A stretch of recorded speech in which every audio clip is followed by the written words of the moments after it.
Hi, my name is Fred Bagares. I'm a sports and spine medicine physician based out of Virginia Beach, Virginia. I wanted to create a series of videos to help understand my practice in particular and some of the procedures that I perform. One of the procedures that I'm going to focus on for today is electrodiagnostic studies. The EMG, or the electromyogram, consists of two separate procedures. The first part is the nerve conduction study, where I use a series of electrodes and place them onto the hand or foot. A signal is then sent to the electrode to help test the integrity of the peripheral nerve. The second part of the study is the electromyogram, where I listen to a set of muscles in either the arm, the lower leg, or sometimes a combination of the two to test the quality and the function of the muscles. The most common indications for an EMG study include peripheral nerve entrapments, such as carpal tunnel syndrome, cubital tunnel syndrome, and also tarsal tunnel syndrome, lumbosacral radiculopathies, and also cervical radiculopathies, and finally polyneuropathies. One of the main advantages of the EMG study is it helps add to the overall diagnostic picture. So as an example, if you have someone with neck and arm pain and an MRI demonstrates a nerve root getting impinged, such as the C6 or the C7 nerve root, that doesn't necessarily indicate how the nerve is being functioned. So even though on MRI, the nerve can be severely pinched by a disc herniation or overall stenosis, it doesn't actually give any value in terms of the severity. Someone can have extremely severe pain from this type of nerve root compression or entrapment, but it doesn't necessarily give us value or a prognosis if there is actual nerve damage. The second indication is to help localize symptoms. So foot drop, wrist drop, the whole differential can vary. For example, with a peripheral nerve entrapment causing a foot drop, commonly the fibular nerve can be entrapped at the hip. You can also have a sciatic neuropathy, lumbosacral radiculopathy, and ultimately sometimes a more central process like a stroke. So an EMG nerve conduction study can help localize, is this a peripheral nerve problem versus something radicular versus something potentially in the central nervous system. The EMG study can also add value in terms of overall prognosis. So if someone has fairly severe weakness, you can gauge how acute the injury is, if there's any evidence of reinnervation, and give an overall functional prognosis based on those factors and their clinical course.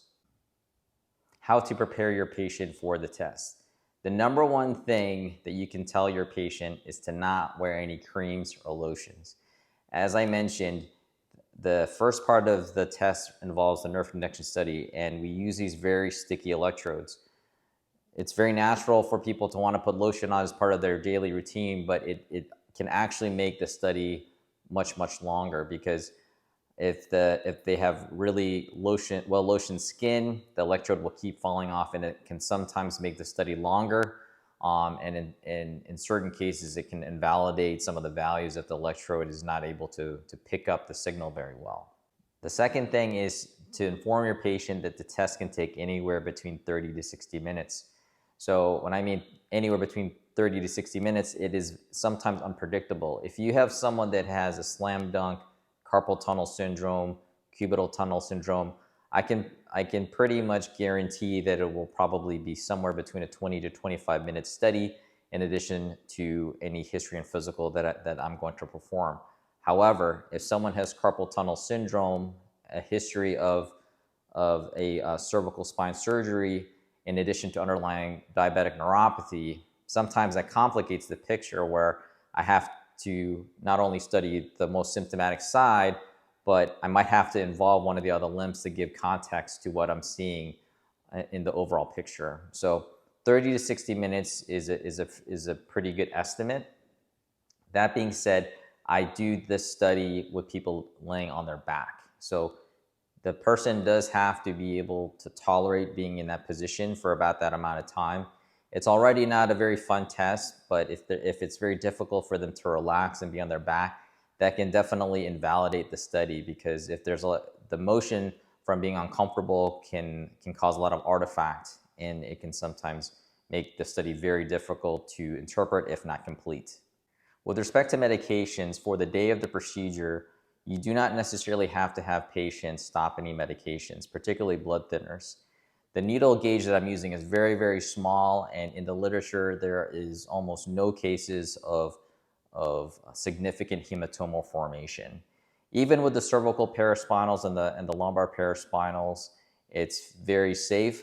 That being said, it's not absolutely necessary. Now, the second medication class are pain medications or neuropathic medications such as gabapentin or Lyrica. The test will be positive regardless of how the patients feel that day. I get the sense that some patients come into the test wanting to be the most symptomatic, thinking that the test will be the most positive if they are symptomatic during the time of testing. And that's just not true. On the whole, the test will be positive whether or not they are in pain or not. So if there's any question or you can sense that the patient is wanting to stop taking anything, I would say 99% of the time, they can just continue taking everything. I can't think in 10 years of practice of a single time where I told the patient not to take a medication in order to complete the study. Now, one of the biggest questions I get is, should I refer the patient for an EMG? And this can sometimes be a little bit difficult. The question of being sent specifically for the EMG study versus being seen as a consult first. Now, in terms of conditions, I would say if someone has a history of spine surgery or a significant extremity surgery, or they have some sort of combination, meaning like they have neck pain with arm pain or back pain with leg pain, and it's hard to tell exactly, is it the chicken or the egg that's driving the symptoms?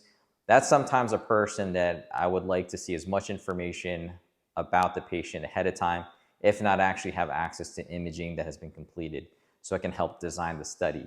And another patient population to be wary about referring for EMG nerve conduction study is patients who have very large diameter calves or significant amount of edema in the lower extremities.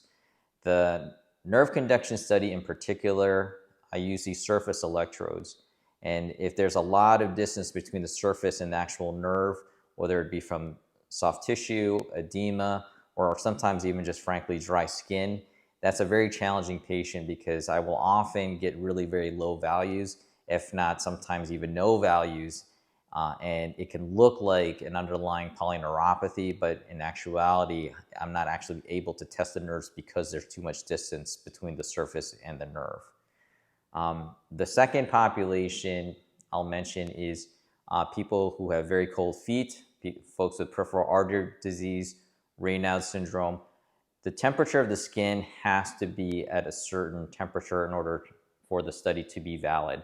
When people come in with very cold limbs, it can artifactually make the studies look a lot slower than they really are. So the patients, I will often tell them to keep their socks on, keep their gloves on until the time of the study, because as soon as the temperature drops, it definitely can affect my interpretation of the study, and then again, it can sometimes invalidate the whole thing. Patients with diabetic polyneuropathy are also a very challenging patient population when it comes to the EMG nerve conduction study.